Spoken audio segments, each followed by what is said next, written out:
Hello.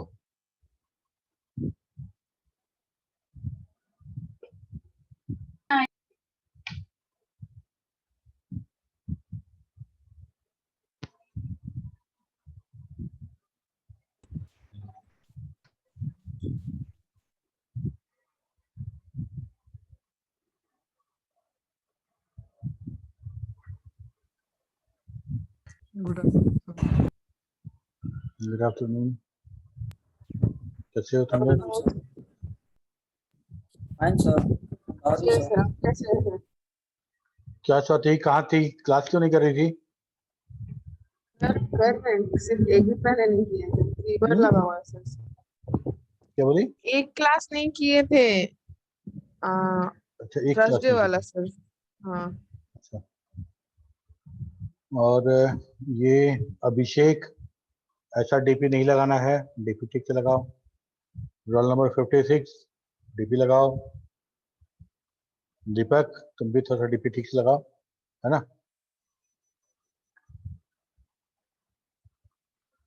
Okay. पिछले class में हम लोगों ने प्रोग्रामिंग शुरू किया था, क्या Rohit? Yes sir. Yes sir. Tarun Tarun नहीं क्लास कर रहा है? सर शायद वो शादी में है सर, उसकी सिस्टर की शादी है इसीलिए अच्छा, स्टेटस लगाया था चल रहा है सर। ओके। तो जब तरुण नहीं है तो उसकी रिस्पॉन्सिबिलिटी रोहित देख रहा है, ठीक है ना? Yes sir. Rohit, sir Tarun की जगह अगर तरुण छुट्टी पे है तो सीआर का काम तुम कर रहे हो, है ना? सर पहले से है। ठीक है। तो हम लोग पिछले क्लास में प्रोग्रामिंग शुरू कर ज्वाइन देखे थे। ज्वाइन देखने के बाद हम लोगों ने प्रोग्रामिंग शुरू किया और हम बोले थे कि यस सर। अगले क्लास से हम लोग फुल फ्लेज प्रोग्रामिंग शुरू करेंगे, ठीक है? तो प्रोग्रामिंग के बारे में हम लोगों ने बात किया था कि प्रोग्रामिंग या बोलो प्रोग्राम क्या है, कैसे डिफाइन करते हैं प्रोग्राम को?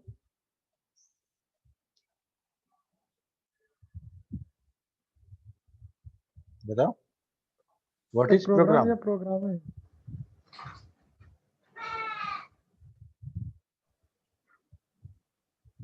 प्रोग्राम एक सेट ऑफ इंस्ट्रक्शन है, ग्रुप ऑफ इंस्ट्रक्शन है। इंस्ट्रक्शन मतलब यस सर।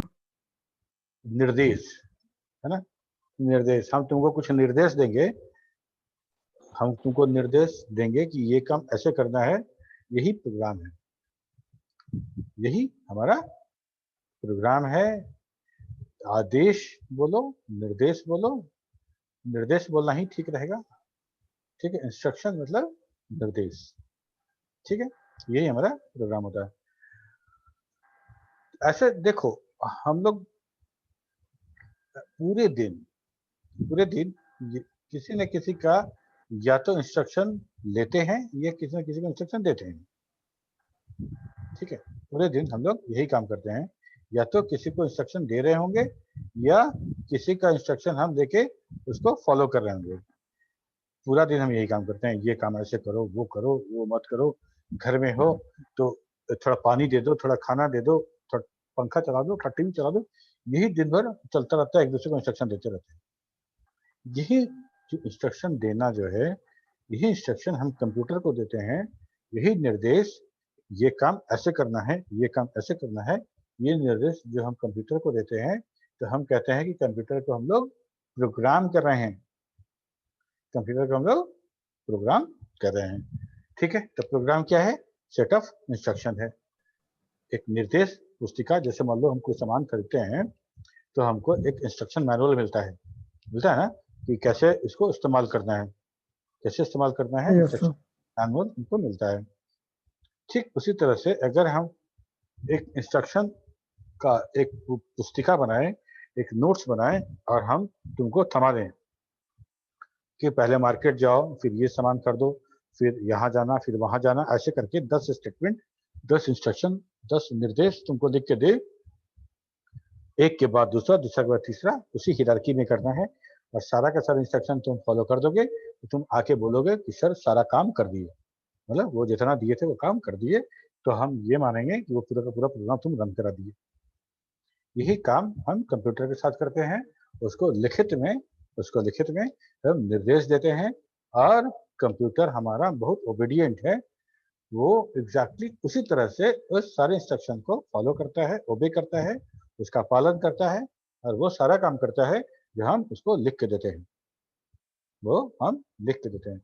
इसीलिए कंप्यूटर को डिफाइन करने के समय हम लोग ये डिफाइन करते थे, computer is electronic programmable machine. Computer is electronic programmable machine. एक मशीन है जिसको हम प्रोग्राम कर सकते हैं, जैसा आप बोलेंगे वैसा करेगा। ठीक है, इंस्ट्रक्शन देना समझ में आ रहा है। हम लोग आपस में एक दूसरे को इंस्ट्रक्शन देते हैं। तुम बोलोगे पीडीएफ भेज दीजिए, हम बोलेंगे मत बोलना। दोनों इंस्ट्रक्शन है, एक दूसरे को दे रहे हैं। Yes sir. हम तुमको बोलेंगे तुम रोज क्लास करो, ठीक है, ये भी इंस्ट्रक्शन है। खैर, यहाँ तक तो बात समझ में आ गई कि एक दूसरे को निर्देश देना ही प्रोग्राम है। अब ये बात आती है कि हम अगर तुमको वैसे भाषा में अगर तुमको निर्देश देते हैं जो तुम भाषा समझ नहीं सकते, हम तमिल में, कन्नड़ में या चाइनीज भाषा में अगर तुमको हम कुछ करने को बोलेंगे तो तुम करोगे? नो सर, क्योंकि हमको आती नहीं है सर। क्योंकि वो तुमको नहीं समझ आती। में नहीं आएगा, फिर भी ह्यूमन के बीच की बात है ये। अगर हम बात करें ह्यूमन और कंप्यूटर के बीच, तो हम अगर कंप्यूटर को इंस्ट्रक्शन देंगे तो कंप्यूटर को समझ में आना चाहिए मेरा बात, तभी तो वो इंस्ट्रक्शन एग्जीक्यूट करेगा। जैसे हमारे और तुम्हारे बीच का है, सेम टू सेम कंप्यूटर के बीच का बात है। खैर, हम हिंदी इंग्लिश समझते हैं, तुम हिंदी इंग्लिश समझते हो, हमारे तुम्हारे बीच में जो लैंग्वेज है वो कॉमन है, लेकिन हमारे और कंप्यूटर के बीच में लैंग्वेज कॉमन नहीं है। कंप्यूटर जो है वो मशीन लैंग्वेज, उसका लैंग्वेज मशीन लैंग्वेज, वो मशीन लैंग्वेज समझता है। ठीक है, हम लोग का अपना भाषा है, इंग्लिश है, हिंदी है, ये कम्युनिकेशन लैंग्वेज है, हम वो जानते हैं। तो हम लोगों ने क्या किया कि जनरेशन 1 में, फर्स्ट जनरेशन कंप्यूटर में, हम लोग कंप्यूटर को इंस्ट्रक्शन देते थे उसके भाषा में, मतलब 01 में मशीन लैंग्वेज में। ठीक है, मशीन लैंग्वेज हमको समझ में नहीं आता था, तो हमको बहुत कुछ ट्रांसलेट करना पड़ता था कि हमको ये काम कराना है, इस काम को मशीन लैंग्वेज में 01, 10, 11, 111 ऐसा करके लिखेंगे। पहले हम ट्रांसलेट करते थे, तब ये प्रोग्राम, ये सारा का सारा इंस्ट्रक्शन कंप्यूटर में फीड करते थे, तो कंप्यूटर उसको समझता था इंस्ट्रक्शन को और एग्जीक्यूट कर देता था। ठीक है, लेकिन ये बड़ा हेडेक का काम था। जितना देर में हम उस इंस्ट्रक्शन को मशीन कोड में ट्रांसफर करेंगे, उस समय कंप्यूटर छोटा मोटा कैलकुलेशन ही करता था, ज़्यादा काम हम नहीं लेते थे फर्स्ट जनरेशन कंप्यूटर में। तो हम लोग क्या कर रहे थे कि अगर हम एक बार कुछ गुना भाग करना है, जोड़ घटाव करना है, एक बार हम ऐसा लिखे कि भाई इतना में इतना से गुना करना है,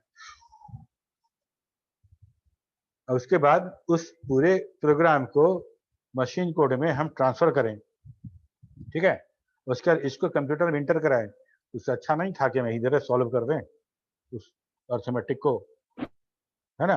तो हम, एक तो ये था कि बहुत मुश्किल था, बड़ा प्रोग्राम को अगर थोड़ा प्रोग्राम बड़ा हो जाए, उसको मशीन कोड में ट्रांसफर करना हो, और हेडेक का काम, तो ये मुश्किल था। बाद में सेकंड जनरेशन में समझ में आया कि भाई ऐसा है कि हम लोग आपस में, जब दो भाषा के लोग आपस में बात करते हैं, तो बीच में एक ट्रांसलेटर को रख लेते हैं, तो दोनों तरफ का भाषा जानता हो, मेरा भाषा उस भाषा में कन्वर्ट कर देगा, तो बात हो जाएगी, कम्युनिकेशन हो जाएगा। तो क्यों ना यही वाला चीज इस्तेमाल किया जाए, जो हम मशीन कोड में कन्वर्ट कर रहे हैं, हम ना कन्वर्ट करके एक सॉफ्टवेयर को ही रख देते हैं वहां पे, एक सॉफ्टवेयर को रख देते हैं जो हमारी बात को ट्रांसफर कर दे उसके भाषा में। तो सेकंड जनरेशन में असेंबलर का निर्माण हुआ। थर्ड जनरेशन असेंबलर में भी मैनेमैनिक्स यूज करते थे, कोडवर्ड यूज करते थे हर इंस्ट्रक्शन के लिए, वो भी बहुत आसान नहीं था, बहुत बड़ा प्रोग्राम उसमें भी बनाना आसान नहीं था। तब हाई लेवल लैंग्वेज का इजाद हुआ, वो इंट्रोड्यूस हुआ। जब वो इंट्रोड्यूस हुआ तो उसको हाई लेवल लैंग्वेज बनाने से ध्यान रखा गया था, एक ह्यूमन जो किसी न किसी कम्युनिकेशन लैंग्वेज, स्पेशली इंग्लिश में अगर कंफर्टेबल है, तो वो एक हाई लेवल प्रोग्रामिंग लैंग्वेज में प्रोग्राम लिख सकता है बहुत आसानी से, ठीक है, बहुत आसानी से। जैसे इफ है, व्हाइल है, ये सारा का सारा, प्रिंट है, स्कैन है, ये सारा का सारा जो हमारा इंग्लिश वर्ड है जिसका मीनिंग समझ में आता है, एक बार बोलो मतलब समझ में आता है क्या है, ठीक है। अब इसको भी तो ट्रांसफर करना पड़ेगा मशीन लैंग्वेज में, क्योंकि वो प्रिंट और स्कैन ये तो समझ में आएगा कंप्यूटर का भी। तो पहले असेंबलर था, उसके बाद जब हाई लेवल लैंग्वेज आया तो दो ट्रांसलेटर और इंट्रोड्यूस हुए, एक हुआ कंपाइलर, दूसरा हुआ इंटरप्रेटर। एक हुआ कंपाइलर, दूसरा हुआ वाला है और इंटरप्रेटर। दूसरा interpreter। दोनों, कुछ बोला क्या कोई?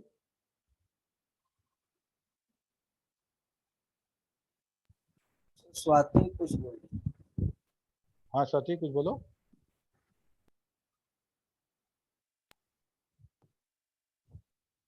सर वही बोल रहे हैं कि हाई लेवल लैंग्वेज इंटरप्रेटर और कंपाइलर लॉन्च हुआ था हाँ, थर्ड जनरेशन में। तो जब इंटरप्रेटर और कंपाइलर इंट्रोड्यूस हुआ तो हमारा काम बड़ा आसान हो गया, हमारा काम बड़ा आसान हो गया। हम प्रोग्राम लिखते थे, बड़ा बड़ा प्रोग्राम लिखते थे और हमको टेंशन नहीं होता था कि हमको चेंज करना है। चेंज करने के लिए तो कंप्यूटर ही चेंज करेगा, कंप्यूटर में रन करने वाला एक सॉफ्टवेयर उसको चेंज कर देगा और फाइनली कंप्यूटर के भाषा में इंस्ट्रक्शन को ट्रांसलेट कर देगा, ट्रांसलेट इनटू मशीन लैंग्वेज। उसके बाद वही वाला हम कंप्यूटर को दे देंगे कि लो इसको रन कराओ, सब काम कंप्यूटर करेगा। हमको सिर्फ एक बार हाई लेवल लैंग्वेज में प्रोग्राम लिख देना है। हाई लेवल लैंग्वेज मतलब कि वो एक ऐसा लैंग्वेज जो एकदम नियर टू इंग्लिश है, नियर टू कम्युनिकेशन लैंग्वेज है, जिससे हम लोग ह्यूमन आपस में कम्युनिकेट करते हैं, ठीक है। अब रहा बात इंटरप्रेटर और कंपाइलर, ये दोनों क्या था, क्या अंतर था, दोनों काम कैसे करते थे? अगर जानकारी है तो बताओ, नहीं तो हम बताएंगे। Interpreter sir line by line execute करता है किसी प्रोग्राम को सर, और कंपाइलर सर एक ही बार में पूरा एग्जीक्यूट करता है सर। जैसे एक जैसे पैराग्राफ था तो एक ही बार वो काम कर दिया, वो फास्ट काम करता था। बट इंटरप्रेटर स्लो करता है क्योंकि वो लाइन बाय लाइन काम हुआ, टाइम कंज्यूमिंग था वो। अच्छा देखो, वहाँ बात तुम सही बोले, एक चीज इसमें ऐड करेंगे हम। इंटरप्रेटर इंटरप्रेटर क्या करता था कि प्रोग्राम का लाइन बाय लाइन पढ़ता था। अच्छा, रन कराने के लिए एरर फ्री होना जरूरी था, एरर फ्री होना जरूरी था। अगर तुम यस एरर सर। लिखोगे तो उस कंपाइलर या इंटरप्रेटर को तुम्हारी बात समझ में नहीं आएगी, समझ में नहीं आएगी तो उसको वो कन्वर्ट भी नहीं कर सकता है, उसको समझ में आनी आवश्यक है। तो वो तुम्हारा जो बात है वो एरर फ्री होना चाहिए, पहला शर्त। दूसरा शर्त कि दो तरीके का ट्रांसलेशन होता था। एक तो ट्रांसलेशन ये होता था जो इंटरप्रेटर करता था कि तुम्हारे प्रोग्राम का एक लाइन पढ़ेगा, उसको मशीन कोड में कन्वर्ट करेगा और उस मशीन कोड को डायरेक्टली सीपीयू पे भेज के रन करा देगा। दूसरा लाइन पढ़ेगा, उसको चेंज करेगा मशीन कोड में और सीधे सीपीयू पे भेज के रन करा देगा। एक तरह का ये काम होता था। कंपाइलर थोड़ा सा पहले बना था कंपाइलर, और कंपाइलर थोड़ा सा स्मार्ट काम करता था। वो क्या करता था कि सारे लाइन को पढ़ता था, हर लाइन का कोड बनाता था और एक फाइल में सेव कर देता था, समझो। हर लाइन का कोड ये भी बनाएगा, वो भी बनाएगा। कंपाइलर क्या करेगा, सारे लाइन का कोड एक फाइल में लिखेगा, उसको सेव कर देगा ई एक्सटेंशन के साथ, उसको बोलते हैं एग्जीक्यूटेबल फाइल, उसको बोलते हैं एग्जीक्यूटेबल फाइल। अब exe फाइल रन करेगा, हम किसी को दे देंगे तो प्रोग्राम उसके यहाँ रन करेगा। अब जो हम प्रोग्राम लिखे थे .c फाइल या .cpp फाइल, अब उसकी आवश्यकता नहीं रहेगी, हमको उसकी आवश्यकता अब नहीं रहेगी। exe एक बार बन गया तो काम हो गया। लेकिन इंटरप्रेटर के साथ ये बात नहीं था। इंटरप्रेटर क्योंकि उसका मशीन कोड फाइल में सेव नहीं करता था, वो कन्वर्ट करके डायरेक्टली रन कराता था। तो नेक्स्ट टाइम जब हम रन कराएंगे, सेम काम इंटरप्रेटर को फिर करना पड़ेगा। फिर उस फाइल को खोलेगा, पहला लाइन पढ़ेगा, उसको कन्वर्ट करेगा, रन कराएगा, फिर दूसरा लाइन पढ़ेगा, कन्वर्ट करेगा, रन कराएगा। ये काम इंटरप्रेटर को बार बार करना पड़ता था। तो कोड को human written high level language के प्रोग्राम के एक इंस्ट्रक्शन को कन्वर्ट करने में जो टाइम लगने वाला था वो हर एग्जीक्यूशन में लगता था इंटरप्रेटर के केस में। लेकिन कंपाइलर एक बार कन्वर्ट करके कोड रेडी रखता था, अब कुछ नहीं करना था, अब उस कोड को जब चाहे तब प्रोसेसर को दे दे, प्रोसेसर उसको रन करा देगा। ठीक है, अब ये बताओ दोनों में स्लो कौन होगा, फास्ट कौन होगा? Which one will be slower fast और विच वन कंपाइलर इज होगा फास्टर? सर। फास्ट कंपाइलर होगा, फास्ट स्लो इंटरप्रेटर होगा सर। इंटरप्रेटर स्लो होगा सर और कंपाइलर फास्ट होगा। कंपाइलर फास्ट होगा। क्यों? क्योंकि कन्वर्शन का काम तो कर दिया है, कन्वर्शन का काम हो चुका है, तो फाइल में रखा हुआ Yes, है sir. मशीन कोड, उसको रन करा देना है। लेकिन इंटरप्रेटर के केस में दो प्रॉब्लम है। एक तो प्रॉब्लम ये है कि हम जो प्रोग्राम लिखे हैं वो मेरा जो इंटेलेक्चुअल प्रॉपर्टी है वो भी देना पड़ेगा। मान लो हम कोई प्रोग्राम बनाएं और हम उसको किसी कस्टमर को देना है, किसी क्लाइंट को देना है, तो हमको पूरा प्रोग्राम देना पड़ेगा, तभी तुम रन कराओगे पूरा प्रोग्राम। जैसे मान लो बेसिक, क्यू बेसिक की बात करें, क्यू बेसिक में अगर कोई प्रोग्राम हम लिखते हैं और हमको उसको बेचना है तो हमको पूरा प्रोग्राम तुमको देना पड़ेगा, तभी तो तुम रन कराओगे, है ना? Yes, sir. लेकिन सी में अगर लिखेंगे तो हमको प्रोग्राम नहीं देना है, ये देना है। ठीक है, मान लो बहुत अच्छा प्रोग्राम हम लिखें, बहुत जबरदस्त टाइप का प्रोग्राम हम लिखते हैं और हमको पूरा का पूरा प्रोग्राम फाइल तुमको दे दे, तो तुम तो देख के सब समझ जाओगे कि कैसे प्रोग्राम लिखा गया है। ठीक है, ये चीज Yes, sir. ये ठीक उसी तरह का बात है कि केएफसी अपना फार्मूला किसी को दे दे, केएफसी अपना फार्मूला किसी को दे दे, तो अब पता चला कि केएफसी के बगल में वो दूसरा केएफसी खुल गया।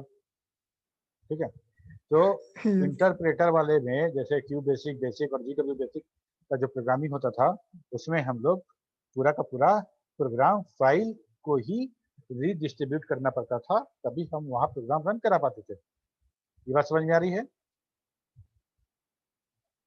Yes, sir. Rohit, yes sir. Respond नहीं कर रहे हो तुम, हो ना? सर है सर, हम छोड़ते नहीं है क्लास। ठीक है, यहाँ तक तो बात समझ में आ गई। अच्छा, अब देखो हम लोग वही बात किए कि computer program is a series of instruction which is processed by the computer. This program translates into a computer understanding language. This translation is known as a compile or interpret. Compile or interpret. To translate programmer written code, जो set of instruction है, a computer program is needed called compiler or interpreter. Compile compiler करेगा, interpreter करेगा। ठीक है, okay. Foxtrot is interpreter based programming tool which enforce to have Foxtrot installed on the machine to execute it. Foxtrot interpreter based programming language है जो enforce करता है कि अच्छा इंटरप्रेटर चाहिए। इंटरप्रेटर कब मिलेगा? जब तुम्हारे मशीन में मान लो हम एक यहाँ प्रोग्राम लिखते हैं Foxtrot में और हम तुमको डिलीवर कर देते हैं, तो तुम्हारे मशीन में इंटरप्रेटर होगा तभी तो रन करेगा वहाँ Foxtrot का प्रोग्राम। और इंटरप्रेटर कैसे होगा? तुम्हारे मशीन में Foxtrot होना चाहिए, तुम्हारे मशीन में Foxtrot sir. होना चाहिए। Foxtrot है इसका मतलब Foxtrot का इंटरप्रेटर भी है। ठीक है, वैसे Foxtrot जो इसका जो पेड वर्जन था उसके साथ एक अलग से उसका जो डिस्केट आता था,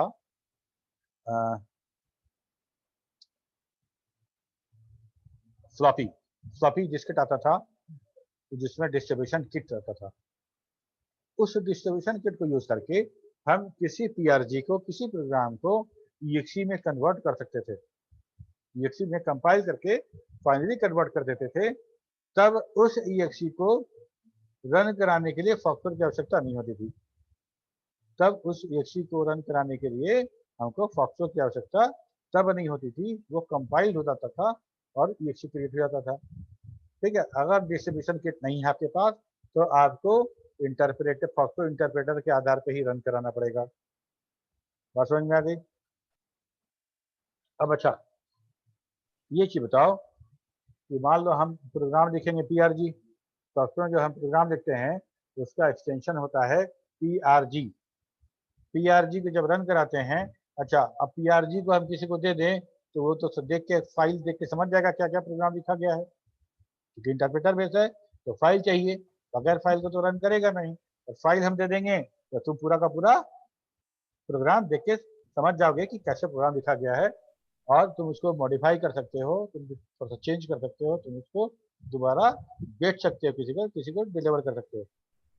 ठीक है, तो क्या करें? तो बीच का एक रास्ता निकाला गया कि फॉक्सरो को, although it is interpreter based language, लेकिन सबसे पहले जैसे ही हम फॉक्सरो के पीआरजी को रन कराते हैं तो वो पहले कंपाइल होता है। कंपाइल होने के बाद EXE न बना के एक दूसरा फाइल बनता है, तीसरा नाम तरह का फाइल बन जाता है, वो होता है FXP फाइल। पीआरजी कंपाइल होकर बन गया FXP फाइल। अब FXP फाइल में अगर खोल के देखोगे तो तुमको कोई कोड समझ में नहीं आएगा क्या लिखा गया है, लेकिन फॉक्सरो का इंटरप्रेटर FXP को भली भांति समझेगा, उसके हर इंस्ट्रक्शन को इंटरप्रेट करके रन कराता जाएगा। समझ में आई बात? मतलब सर हम लिखे तो हमको भी समझ में नहीं आएगा सर उसमें क्या है। FXP तुमको समझ में नहीं आएगा, पीआरजी तुमको देंगे तुमको समझ में आ जाएगा, पीआरजी देखोगे तो समझ में आ जाएगा। हमको पीआरजी देना था, पीआरजी देंगे तो मेरा सारा का सारा जो प्रॉपर्टी है, इंटेलेक्चुअल प्रॉपर्टी, दिमाग वाला प्रॉपर्टी है, वो जो दिमागी ज्ञान है जो सीखा है मेहनत करके आदमी, वो सब डिस्क्लोज हो जाएगा, वो सब रिवील हो जाएगा। हम वो नहीं चाहेंगे, वो हम नहीं चाहेंगे, नहीं तो हमारा बिजनेस खराब हो जाएगा, बिजनेस ठप हो जाएगा मेरा, कोई हमसे प्रोग्राम और नहीं खरीदेगा, सब सीख लेगा। तो उपाय क्या करें? है तो इंटरप्रेटर बेस, बगैर मेन प्रोग्राम के रन करेगा नहीं। तो हम एक काम किए कि प्रोग्राम और इंटरप्रेटर्स को रन कराने वाला था, इंटरप्रेटर को बोले तुम रुको 1 मिनट, इस प्रोग्राम को कंपाइलर क्या करता था, प्रोग्राम को कंपाइल करके एक फाइल में लिखता था और फाइल का नाम EXE होता था और EXE डायरेक्ट रन कर जाता था। तो कंपाइलर को, फॉक्सरो कंपाइलर को थोड़ा मॉडिफाई किए हम लोग, बोले EXE मत बनाओ, तुम इसको FXP बना दो, थोड़ा सा चेंज करो, ऑब्जेक्ट कोड नहीं बनाना है, मशीन कोड में नहीं बनाना है, एक तीसरे तरह का कोड बना देना है, ताकि हम उसको दे तो रोहित ना समझे। हाँ, पीआरजी देंगे तो समझ जाएगा, तो पीआरजी ना देखे FXP देखेंगे, FXP देख के रोहित को कुछ समझ में नहीं आएगा। अब जब पीआरजी को FXP बना दिए, पीआरजी अब हटा दो, अब मेरे पास FXP है, FXP तुम नोटपैड में खोलोगे, तुमको कोई इंस्ट्रक्शन समझ में नहीं आएगा क्या लिखा गया है। लेकिन अब इंटरप्रेटर को इस तरह से डिजाइन किया गया कि FXP के इंस्ट्रक्शन को वो इंटरप्रेट करना सीख जाए। तो फॉक्सरो इंटरप्रेटर जो है वो FXP के हर इंस्ट्रक्शन को इंटरप्रेट करेगा और डायरेक्टली रन कराएगा। ठीक है, अब हमको रिस्क भी नहीं है, हम आराम से FXP तुमको दे दिए कॉन्फिडेंस के साथ कि तुम तो इसको पढ़ नहीं पाओगे। समझ में आया बात? यस समझ में आई बात Swati? Yes sir. Rohit? Yes sir. Yes sir. ठीक है, ठीक है, यहाँ तक तो बात समझ में आ गया। ठीक है, इसके बाद FoxPro supports a complete database handling by program. FoxPro simple program बनाने के लिए नहीं है, यहाँ पे हम कैलकुलेटर बना रहे हैं, यहाँ पे हम क्या बोलते हैं, बड़ा बड़ा कैलकुलेशन वाला प्रोग्राम बना रहे हैं, उसके लिए फॉक्सरो नहीं है। फॉक्सरो डेटाबेस हैंडलिंग के लिए है, और फॉक्सरो में जितने कमांड हैं सारा डेटाबेस के लिए दिए गए हैं।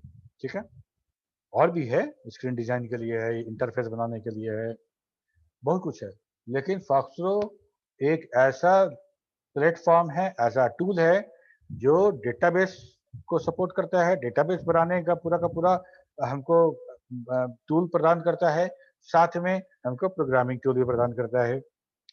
ठीक है, okay. FoxPro is not used for the general purpose program. A Foxborough program contains commands of Foxborough, so it is called command file. हम जो PRG बोल रहे हैं, प्रोग्राम फाइल बोल रहे हैं, उस प्रोग्राम फाइल में क्या लिखेंगे? वही यूज कमांड लिखेंगे, वही फील्ड लिखेंगे, वही फॉर्म लिखेंगे, लिस्ट, ब्राउज, यही सब लिखेंगे। ठीक है, वही सब लिखेंगे और उसको हम Foxborough को बोलेंगे रन करा दो। कमांड बॉक्स में जब एक लाइन लिख के इंटर प्रेस करते तो रन कर जाता है। ठीक है, तो हम अब चाहते हैं कि 4-5 लाइन एक साथ लिख दें, अब फाइल में सेव कर दें आप फाइलों को बोलो रन करा दो, तो 5-6 जो लाइन लिखा हुआ है वो सारा का सारा एक साथ रन करेगा, जैसे बैच फाइल में रन करता है। ठीक है, सारा स्क्रिप्ट एक साथ रन करा देंगे, क्योंकि उसके अंदर कमांड लिखा गया है। उस प्रोग्राम फाइल को कमांड फाइल भी बोलते हैं। The extension of program foxtrot program is PRG, और कंपाइल करने के बाद उसका एक्सटेंशन हो जाएगा FXP, और this FXP file is distributable. हमको किसी को देना होगा तो यही FXP फाइल देंगे, PRG नहीं देंगे। क्यों नहीं देंगे PRG? साथी बताओ, क्योंकि उसे वो PRG क्यों नहीं देंगे किसी को? PRG इसलिए नहीं देंगे कि वो PRG लेके सर टू कॉपी कर सकता है, मतलब सर एक तरह से उसको वो समझ सकता है सर, वो हाँ, बहुत हमको सही। कॉपी कर लिखा है सर। सिंपल सा बात है कि वो फॉर्मूला है ना, वो फॉर्मूला हम किसी को नहीं देंगे। खैर, फॉक्सट्रॉट में प्रोग्राम कैसे बनता है और कैसे रन करता है। सबसे पहले बात करते हैं रन कैसे करते हैं। तो रन करने के लिए डू कमांड है, डू और साथ में फाइल का नाम, PRG फाइल का नाम, विदाउट एक्सटेंशन। एक्सटेंशन की आवश्यकता नहीं है। जैसे यूज के साथ हम लोग जो फाइल देते थे DBF नहीं लिखते थे, सिर्फ फाइल नेम लिखते थे। ठीक उसी तरह से Yes, sir. डू के साथ हमको PRG वाला फाइल का नाम लिख देना है, एक्सटेंशन की आवश्यकता नहीं है। लिखोगे एक्सटेंशन तो भी कोई बात नहीं है, लेकिन उसकी आवश्यकता नहीं है। मान लो माई PRG नाम का प्रोग्राम था, तो हम कैसे रन कराएंगे? Do my Do PRG, my PRG run कर गया। ठीक है, क्रिएट कैसे होगा? क्रिएट करने के लिए कमांड है मॉडिफाई कमांड और फाइल नेम। यहाँ भी File PRG नहीं देना है। मॉडिफाई कमांड माई PRG, अगर ऐसा लिखते हैं और इंटर प्रेस करते हैं तो एक विंडो खुलता है, और उस विंडो में हम जैसे मेमू में खुलता था वैसा एक विंडो खुलेगा। उस विंडो में तुम line by line her instruction को लिखो, कंट्रोल W से सेव करोगे। जैसे ही सेव करोगे वैसे ही myprg.prg बन जाएगा, myprg.prg फाइल बन जाएगा। ठीक है, फाइल में जो हम प्रोग्राम फाइल बनाएंगे उसमें हर वो चीज जो इंटरप्रेटर समझ में आए तभी वो उसको इंटरप्रेट करेगा या कंपाइलर कंपाइल करेगा। वैसा कुछ इंस्ट्रक्शन लिखा गया है जो उसके समझ में नहीं आ रहा है तो उसको वो ट्रांसलेट नहीं कर पाएगा। ठीक, जैसे मान लो हम printf लिख रहे हैं और गलती से F छूट गया, प्रिंट लिख दिए। जब C का कंपाइलर उसको पढ़ेगा तो उसको समझ में नहीं आएगा, प्रिंट लिखा हुआ है। प्रिंट क्या होता है? हमको तो printf बताया गया था। ठीक है, तो इसलिए एरर फ्री प्रोग्राम होगा तभी रन करेगा। इंटरप्रेटर को समझ में आना चाहिए आपने क्या लिखा है। दूसरी एक और बात, हम जब कोई प्रोग्राम लिखते हैं गुड प्रैक्टिसेस में ये कहा जाता है उस प्रोग्राम का टाइटल, मतलब उस प्रोग्राम में हम क्या लिखने वाले हैं ये चीज प्रोग्राम में लिख देना चाहिए। ठीक है, अगर हम वो चीज लिखते हैं तो वो इंटरप्रेटर या कंपाइलर के समझ में नहीं आएगा, तो हम उसको चाहते हैं कि उसको कमेंट बना दें। कमेंट बनाने का मतलब कि वो कमेंट है, प्रोग्राम का पार्ट नहीं है। और कमेंट अगर बना देते हैं तो कंपाइलर या इंटरप्रेटर उस लाइन को इग्नोर कर देता है, उस लाइन को कन्वर्ट नहीं करता है। फॉक्सट्रॉट में कमेंट कैसे बनाते हैं? दो तरीका है, NOTE नोट लिख के आगे जो लिखना है लिख दो, या स्टार साइन दे दो, एस्टेरिस्क साइन, उसके आगे जो लिखना है लिख दो, डबल कोट्स में नहीं, सिंपल। ठीक है, तो क्या होगा जब कंपाइलर उस फाइल को पढ़ेगा आगे नोट या स्टार दिखेगा तो उस लाइन को छोड़ देगा, नीचे आ जाएगा, नीचे वाले लाइन को पढ़ेगा। तो इससे क्या होगा कि हमको एरर नहीं आएगा। ठीक है, तो जैसे मान लो कि हम एक ऑड इवन का प्रोग्राम बना रहे हैं। ठीक है, हमको उस प्रोग्राम के सबसे ऊपर में लिखना है this program is to find odd और इवन नंबर, तो हम आगे लिखेंगे नोट, तब लिखेंगे this program is for finding odd और इवन नंबर, तो कंपाइलर उसको इग्नोर करके आगे बढ़ जाएगा। ठीक है, सी में कमेंट कैसे बनाते हैं? बेसिक में, क्यू बेसिक में कमेंट कैसे बनाते हैं बताओ? रेम REM REM के बाद करके सर फिर इन्वर्टेड, रेम के बाद सर इन्वर्टेड कोमा के अंदर लिखना होता है सर। yes, अच्छा, सी में sir double forward slash, double forward slash C++ में, सी में और पाइथन में हैशटैग। सी हाँ? में भी सर वही सर, सी में भी सर सेम। सी का नहीं पता। सी में फॉरवर्ड स्लैश स्टार स्टार्टिंग में। सर वो सर स्टार तो सर टोटल और बहुत सारा करने के लिए, जैसे 10 लाइन करना है तो ना सर स्टार लगा। दोनों बता रहे हैं, सी और सी प्लस प्लस। ठीक है, सी में हम लोग क्या करते हैं कि लाइन के स्टार्ट में स्टार फॉरवर्ड स्लैश स्टार, ठीक है, और लाइन और वहां जहां तक लेना हो, उस लाइन के अंत में लेना हो तो उस लाइन में, अगले लाइन में, Yes. अगले लाइन में जहां लेना हो वहां पे उसका जस्ट अपोजिट, पहले स्टार तब फॉरवर्ड स्लैश, वो सारा का सारा कमेंट हो जाएगा।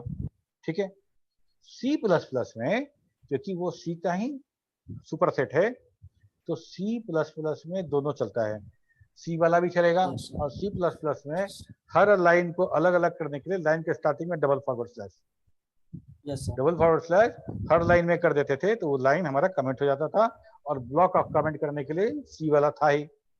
लेकिन डबल फॉरवर्ड स्लैश से कमेंटिंग सी में नहीं होता था, वो सी में नहीं होता था, वो सी प्लस प्लस में होता था।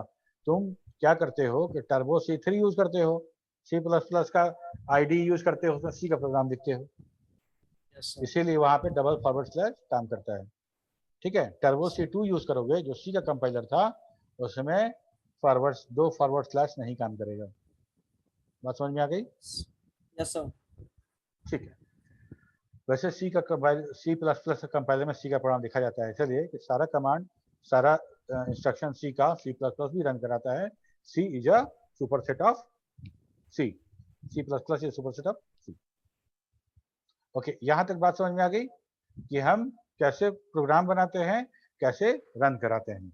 ठीक है, जैसे मान लो एक पहला Yes, sir. प्रोग्राम बनाते हैं, देखते हैं मॉडिफाई कमांड माई PRG, इंटर प्रेस करते हैं तो एक विंडो खुलता है नोटपैड जैसा, हाँ, उस पर हम लिखते हैं नोट माई फर्स्ट प्रोग्राम, ये हमारा क्या हो गया, कमेंट हो गया। उसके बाद लिखते हैं close databases, use student, list, wait, browse, 1 2 3 4 5 statement हमने लिखा। इसके बाद कंट्रोल W करेंगे, कंट्रोल W जैसे ही करेंगे वैसे ही हमारा माई PRG.PRG नाम का फाइल क्रिएट हो जाएगा। अभी FXP नहीं बना है, अभी सिर्फ PRG बना है। अब हम कमांड विंडो में जाएंगे, लिखेंगे डू माई PRG, डू मतलब एग्जीक्यूट करना है, डू माई PRG। जैसे ही Yes, do sir. My PRG लिखेंगे तो सबसे पहले माई PRG FXC बनेगा, FXC बनने के बाद इंटरप्रेटर आ जाएगा और उसको रन कराना शुरू करेगा। तो सबसे पहला इंस्ट्रक्शन रन कराएगा क्लोज डेटाबेसेस, अगर पहले से कोई डेटाबेसेस ओपन था उसको क्लोज करेगा, Close कर दो. फिर स्टूडेंट को ओपन करेगा, लिस्ट कर देगा, वेट करेगा, वेट मतलब प्रेस एनी की टू कंटिन्यू, वहां पे एग्जीक्यूशन हॉल्ट हो जाएगा, रुक जाएगा, ठीक है, पॉज हो जाएगा, वहां लिखेगा प्रेस एनी की टू कंटिन्यू, कोई की प्रेस करोगे आगे फिर एग्जीक्यूशन शुरू होगा तो ब्राउज कमांड होगा, ब्राउज विंडो ओपन हो जाएगा। सर इतना करने के बाद ये प्रोग्राम मेरा टर्मिनेट हो जाएगा। बोलो। सर यहीं पे ना सर टॉक ऑन और टॉक ऑफ का काम होता है, सर टॉक ऑन से टॉक ऑफ। यस, बात करेंगे उसके बारे में। ठीक है,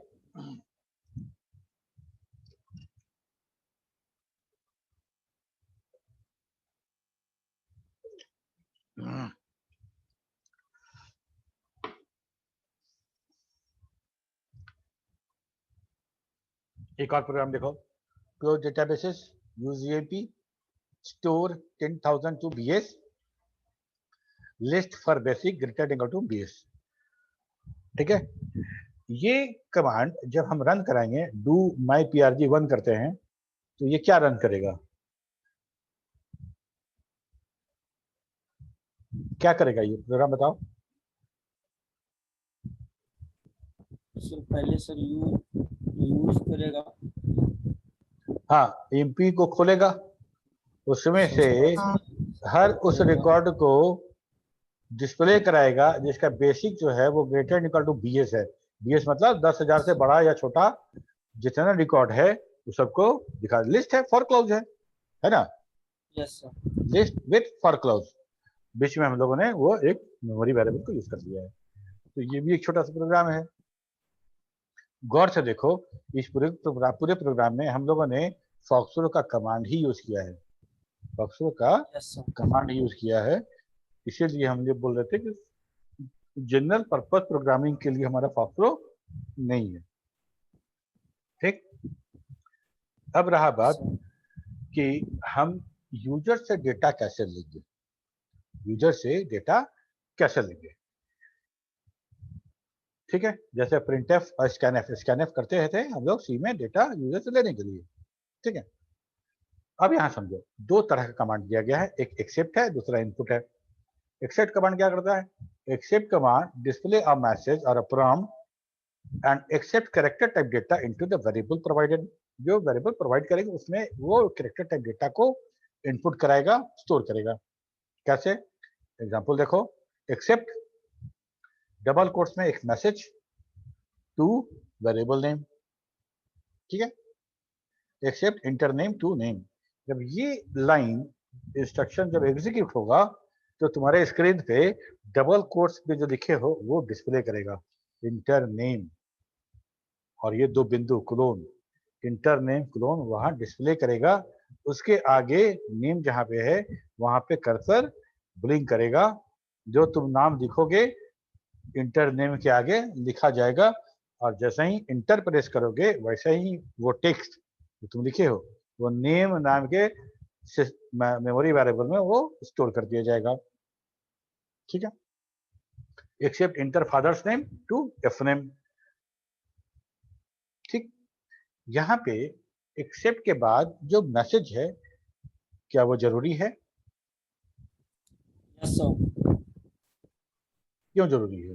नो सर, जरूरी नहीं है क्योंकि सर। सर जरूरी सर इसलिए है कि सर हम कुछ भी यदि एक्सेप्ट करवा रहे हैं तो सर पता होना चाहिए ना यूजर को कि देना क्या है। एग्जैक्टली, जरूरी है, जरूरी है। अच्छा, अब एक बात बताओ, एग्जामिनेशन फॉर्म भरते हो, इधर name, father's name, date of birth वगैरह वगैरह लिखा होता है, और उधर टेक्स्ट बॉक्स लिखा रहता है, इसी को देख के हम लोग टेक्स्ट बॉक्स में भरते हैं, यस और नो? सर यस अगर सर। इधर वाला सब मिटा दिया जाए, खाली टेक्स्ट बॉक्स रहे, तो कहाँ नेम, कहाँ फादर्स नेम, कहाँ डेट ऑफ बर्थ भरोगे? सर पता नहीं चलेगा वो। नहीं पता चलेगा। अगर मान लो हम एक्सेप्ट के साथ इंटर नेम वाला पार्ट हटा दें, एक्सेप्ट टू नेम डायरेक्टली लिख दें, तो क्या होगा?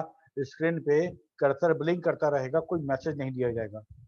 तो इंटरफेस जो होता है क्लाइंट के लिए, वो इंटरफेस सॉफ्टवेयर का चेहरा होता है, सॉफ्टवेयर उसी इंटरफेस के रूप में अपने यूजर से बात करता है, अपने यूजर से बात करता है। अगर ये कहे, अगर मान लो कि इंटरफेस है और वो बोल सकता है, तो बोलेगा अपना नाम बताइए, है ना? कहीं सरकारी ऑफिस में जाओ तो वहाँ जो नाम भरा जाता है, ऐसे बोलता है अपना नाम बताइए, तो नाम बोलेगा हाँ, डेट ऑफ बर्थ बताइए, डेट ऑफ बर्थ, ये पूछ पूछ के कर रहा है। तो यही चीज रिटर्न में हमको यहाँ पे इंटरफेस पूछता है हमसे, enter your name, enter your father's name, enter your date of birth. ठीक है, अगर वो नहीं पूछेगा तो यूजर समझ नहीं पाएगा कि क्या डेटा हमको इंटर करना है, क्या डेटा हमको इंटर करना है, वो समझ नहीं पाएगा। इसलिए यूजर से जो तुमको डेटा चाहिए, वो यूजर को डिफाइन करना पड़ेगा, बताना पड़ेगा, ताकि वो प्रॉपर डेटा तुमको दे पाए। ठीक है, सी लैंग्वेज में हर स्कैनफ के पीछे पहले हम प्रिंटफ यूज करते हैं। ठीक है, बहुत बच्चे से पूछते हैं कि भाई इनपुट के लिए कौन सा कमांड यूज करते हैं, या कौन सा इंस्ट्रक्शन यूज करते हैं, कौन सा फंक्शन यूज करते हैं, सब बोलता है प्रिंटफ स्कैनफ। प्रिंटफ हम यूज डेटा एक्सेप्ट करने के लिए नहीं करते हैं, है ना? उसके लिए स्कैनफ होता है, लेकिन स्कैनफ लिखेंगे फिर वही काम हो जाएगा जैसे एक्सेप्ट के अंदर मैसेज नहीं था। प्रिंटफ इंटर योर नेम हटा दो, सीधे लिखो स्कैनफ %d %s और एम्परसेंड नेम, तो क्या होगा? %s नेम, एम्परसेंड नहीं, तो क्या होगा? वहां ब्लिंक करता रहेगा, और यूजर को इंटर करना है, यूजर को पता ही नहीं क्या इंटर करना है। ठीक है, तो एक इंफॉर्मेशन यूजर को दिया जाता है कि आपको क्या इंटर करना है, इसलिए आवश्यक है वहां प्रिंटफ और यहाँ पे डबल कोट्स में इंफॉर्मेशन। क्लियर है? Yes sir. ये बहुत कंफ्यूजन है, इसीलिए हम इस पे थोड़ा सा ज्यादा समझाएं इसके बारे में। ठीक है,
ओके, तो हाँ विक्रम, सर हमारे पास 10 ही मिनट सर टाइम है सर। ठीक है। ओके, तो दो कमांड है हमारे पास, एक्सेप्ट और इनपुट। एक्सेप्ट समझ में आ गया? एक्सेप्ट कमांड के साथ हम कैरेक्टर टाइप का डेटा इनपुट करेंगे और वो डेटा कहाँ सेव होगा? जो हम वेरिएबल नेम देंगे उसमें। जब वेरिएबल नेम में डेटा सेव हो गया तो हम अब कुछ भी कर सकते हैं उस वेरिएबल नेम के साथ, प्रिंट कर सकते हैं, किसी डेटाबेस में रिप्लेस कर सकते हैं, जो करना चाहें वो कर सकते हैं। जो कीबोर्ड से तुम इंटर किए वो बस इनपुट बता के छोड़ देंगे। इनपुट दूसरा है इनपुट, और इनपुट कमांड भी सेम उसी तरह का है एक्सेप्ट की तरह का, लेकिन ये सारे डेटा टाइप के लिए है। ये सारे डेटा टाइप का यूज होता है इसमें। Input command is same as accept but it will for all data type will be decided by the data given. ठीक है, जैसे हम लिखते हैं input enter data to my data, एक वेरिएबल है माई डेटा और मैसेज है इनपुट डेटा। करना क्या है कि इसमें तुम डेटा कैसे दे रहे हो। अगर तुम डेटा इनपुट कर रहे हो डबल कोट्स में, सिंगल कोट्स में या बिग ब्रैकेट में, तो ये अपने आप कैरेक्टर टाइप हो जाएगा। अगर सिंपल दे रहे हो बगैर किसी डबल कोट्स के और नंबर दे रहे हो, या तो फिर होल नंबर या पॉइंट वाला, ये ऑटोमेटिकली वो न्यूमेरिक टाइप का हो जाएगा। कर्ली ब्रेसेस में दोगे तो डेट टाइप का हो जाएगा। ठीक है, वैलिड होना चाहिए date type, valid date type होना चाहिए। कर्ली ब्रेसेस में है तो ये date type, dot to dot dot F dot करेंगे तो वो लॉजिकल टाइप का डेटा हो जाएगा। ठीक है, ये हमारा पूरा का पूरा इनपुट डेटा टाइप है। जैसे हम देंगे वैसे काम हो जाएगा। लेकिन प्रॉब्लम देखो, एकदम लॉजिकल प्रॉब्लम बता रहे हैं। अगर मान लो हम प्रोग्राम रन करा रहे हैं और हमको बोलता है इंटर डेटा, तो क्या कभी कोई यूजर अगर उसको कैरेक्टर देना हो तो डबल कोट्स में देगा क्या? हमको कैसे पता कि एक्सेप्ट से सर। लिया जा रहा है कि इनपुट से लिया जा रहा है? एक्सेप्ट से लिया जा रहा नहीं होगा देगा सर। तो डेटाबेस में डबल कोट्स भी सेव हो जाएगा ना। डबल कोट्स में अगर सुरेश लिख दें तो वो डबल कोट्स भी डेटाबेस में सेव हो जाएगा। ठीक, अगर हमको पूछता है कोई कि enter your date of birth, तो हम कर्ली ब्रेसेस के साथ डेट ऑफ बर्थ देंगे क्या? मान लो हम तो फॉक्सट्रॉट हम लोग जानते हैं तो हो सकता है कि हम लोग समझ भी पाए, लेकिन क्या जो यूजर जिसको हम डिलीवर करने वाले हैं वो कर्ली ब्रेसेस के साथ डेट देगा क्या? नहीं देगा। ठीक है, खैर इन प्रैक्टिस हम लोग सिर्फ इसके लिए न्यूमेरिक डेटा के लिए हम लोग यूज करते हैं इस चीज का, इनपुट का, और कैरेक्टर के लिए हम लोग यूज करेंगे एक्सेप्ट का। बाकी बचा डेट टाइप। तो डेट टाइप के लिए तुमको याद होगा कि कैरेक्टर से डेट में चेंज करने के लिए हम लोग को एक फंक्शन भी था, यस C2 सर है। C2D। C2D। तो हम जब डेट लेना होगा तुमसे तो हम क्या करेंगे, इंटर डेट कैरेक्टर में मांग लेंगे, तो तुम बिना कर्ली ब्रेसेस के डबल कोट्स में बिना कर्ली ब्रैकेट के कैरेक्टर भी दे दोगे। हाँ, और हम वहाँ पे बता भी देंगे कि DDA में YY में देना है, तुम दे दोगे, देने के बाद हम उसको कन्वर्ट करके डेट बना लेंगे। कन्वर्ट, ये यस सर। लॉजिकली हम लोग अच्छा प्रैक्टिस में रखते हैं। फिर भी अगर एग्जामिनेशन पॉइंट ऑफ व्यू से पूछा जाए कि what is the difference between accept and input, तो तुमको यही लिखना पड़ेगा कि एक्सेप्ट सिर्फ कैरेक्टर टाइप के लिए है, इनपुट सब डेटा टाइप के लिए है, और सब डेटा टाइप कैसे डिसाइड होगा, जो वैल्यू प्रोवाइड करेंगे उसके हिसाब से वो डेटा टाइप डिसाइड कर दिया जाएगा। ठीक है,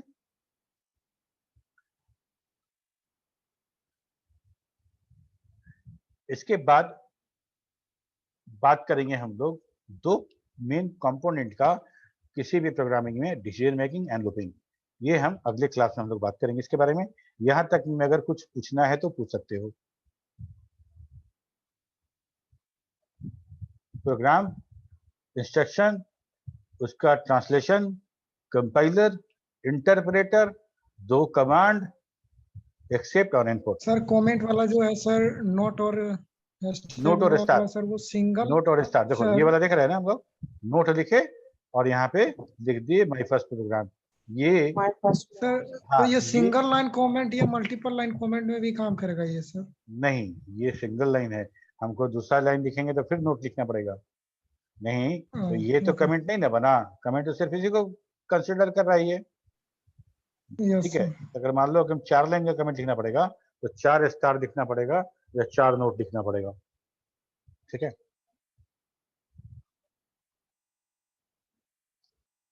ओके रोहित, ले लियो अटेंडेंस, यस सर, भेज देना एकदम, है ना।